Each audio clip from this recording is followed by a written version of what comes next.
Assalamu alaikum. Dès qu'on est croyant, dès qu'on commence à faire ses 5 prières par jour, dès qu'on commence à aller à la Juma, dès qu'on commence à faire un peu de wird, eh ben on se prend pour le plus grand croyant du monde, parce que on commence à critiquer les gens, on commence à rejeter les gens. Ah, tel fait des grands péchés, tel est un pécheur. Mais s'il a un pécheur, il est pécheur d'Allah, il n'est pas mon pécheur à moi.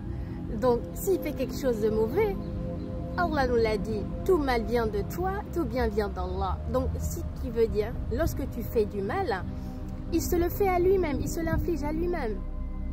Et le jugement appartient à Allah. Donc c'est entre lui, il est le pécheur de Allah. Il est où moi, mon problème à moi? Et c'est ce qui fait que souvent, en fait, les gens ont du mal à avancer spirituellement. L'âme, elle avance énormément et d'un coup, elle chute. Parce que, en fait, on est tout le temps focus sur l'état de l'autre. Parce que nous, il n'arrête pas de nous dire, occupez-vous de vous. Laissez les autres, occupez-vous de vous. Et c'est vrai, c'est ce qui nous empêche d'avancer. Et là, penser que l'autre est une mauvaise personne, l'autre il est sur le mauvais chemin, l'autre il ne mérite pas l'amour d'Allah.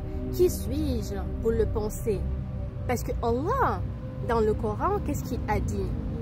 Bismillah, il a envoyé le messager qui est une miséricorde pour les univers. Allah n'a pas dit pour la terre, Allah n'a pas dit pour l'être humain, Allah n'a pas dit pour le musulman.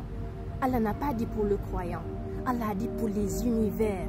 Et Allah, lui seul sait tout ce qui est dans ces univers-là. Déjà, rien que les créatures marines, on n'a même pas une idée. Et ça, on parle aussi des créatures visibles. Là, on est dans un monde qui contient un autre monde. D'accord? Il y a le monde des djinns et il y a le monde des humains. Allah nous l'a dit dans le Coran. Donc, il est là comme miséricorde pour les djinns, pour les hommes et pour les autres espèces de créatures qui sont dans d'autres mondes, dans d'autres dimensions que l'être humain ne peut pas concevoir pour le moment. Donc, se souvenir de ce verset va beaucoup nous aider à avoir le bon comportement avec ceux qui ne sont pas alignés avec la religion ou ceux qui ne sont pas, en parenthèse, sur le bon chemin.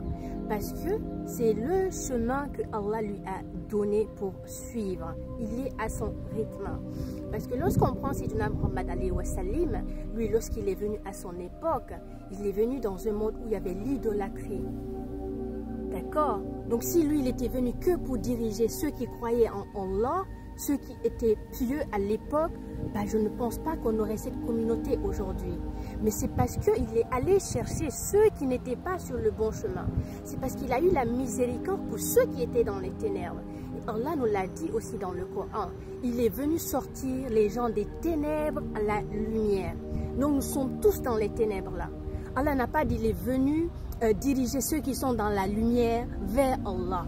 Non, il est là pour sortir les gens des ténèbres à la lumière. Parce que dès que tu rentres dans la lumière, tu es déjà dans la vérité. Donc tu as cette guidée-là avec Allah. Mais lorsque tu es dans les ténèbres, un homme de Dieu, il vient pour s'occuper de ceux qui sont dans la perdition, ceux qui sont égarés, ceux qui sont perdus, ceux qui sont souffrants, ceux qui sont en train de se noyer. Il est là pour ces gens-là. Donc si moi je prétends que je suis une bonne personne et que je suis un bon croyant, et bien tout simplement je dis Alhamdulillah Rabbil Alamin, que moi j'ai eu cette guidée, que mes alliés parents ont eu cette guidée et qu'aujourd'hui par la grâce d'Allah il m'a guidé sur ce chemin-là. Maintenant moi mon objectif c'est d'être miséricorde avec ceux qui n'ont pas encore cette guidée-là. Parce que en fait l'amour d'Allah, l'aide d'Allah, c'est pour ces gens qui ne sont pas sur le chemin. C'est ces gens-là, il veut sauver. Allah veut sortir les gens de l'enfer pour les mettre dans les paradis. Donc si toi tu rejettes celui qui est dans l'enfer, soi-disant toi, tu es un homme du paradis, donc celui-là il n'aime pas Dieu, il est mécréant, il est tout, donc lui il est banni de la miséricorde d'Allah. C'est une pensée qui n'est pas adaptée pour le bon croyant. Lorsqu'on se souvient que Sayyidina Muhammad a eu en fait le meilleur comportement envers tous ceux qui étaient égarés. Et c'est pour ça que les gens sont venus dans l'islam. C'est pour ça que les gens en fait ont suivi le chemin d'Allah. C'est pour ça que les gens sont sortis de l'idolâtrie pour venir dans la religion de la prière, de la vérité. Allah nous l'a dit dans le Coran. Bismillah. La vérité, l'islam est venu et l'erreur a disparu car l'erreur est destinée à disparaître. Il faut laisser du temps aux gens, chacun chemine à son rythme. Mais c'est les gens qui sont souffrants qui sont prioritaires. Donc quand je vois quelqu'un qui est sur le mauvais chemin pour moi ou qui fait ce que Allah n'aime pas, je dois me dire subhanallah, voilà quelqu'un dont Allah s'occupe réellement. Parce que c'est ça, voilà les gens pour qui Sayyidina Muhammad alayhi wa sallam est venu. Donc moi, quel comportement je dois avoir avec cette personne si moi aujourd'hui j'ai reçu l'aide d'Allah?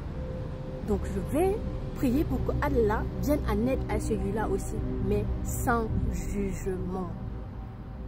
J'observe, j'analyse, si je peux aider, j'aide. Mais Allah ne nous l'a pas dit, voilà, il faut faire ci, il faut faire ça, un mécréant, ça c'est Allah qui gère ça. C'est Allah qui s'occupe des gens. C'est Allah qui guide, c'est Allah qui égare. Donc moi, si je prétends aujourd'hui que je suis sur le bon chemin, je dis Alhamdulillah Rabbil Alamina. Mais je ne suis pas à l'abri d'être sur le mauvais chemin demain. Et vice versa. Donc, il faut penser à pourquoi Sayyidina Muhammad alayhi wa sallam est venu sur cette terre. Il est venu pour sauver les univers. Blancs, noirs, juifs, chrétiens, athées, je ne sais quoi. Il est venu pour sortir les gens de l'enfer, pour les mettre dans le paradis. Et même si aujourd'hui son corps n'est pas là, par la grâce d'Allah, il est encore présent. Et il agit et il continue encore à sauver les gens, à sortir les gens des ténèbres à la lumière par la permission d'Allah. Donc, laissons ceux qui sont responsables de ça s'occuper de ceux qui ne sont pas sur le bon chemin. Et occupons-nous, nous, de rester constants et de ne pas déraper sur ce chemin dans lequel Allah nous a déjà placés et de ne pas rejeter les gens en pensant que c'est quelqu'un qui est dans le haram, dans le bida, c'est quelqu'un qui est dans la perversion, c'est quelqu'un qui est un sorcier, c'est quelqu'un qui est dans des sectes, peu importe. Il y a une chose qui est importante qu'on doit retenir, c'est que peu importe qui est cette personne, à l'intérieur de lui, il y a le divin. Bi baraka Sayyidina Cheikh. Assalamu alaikum.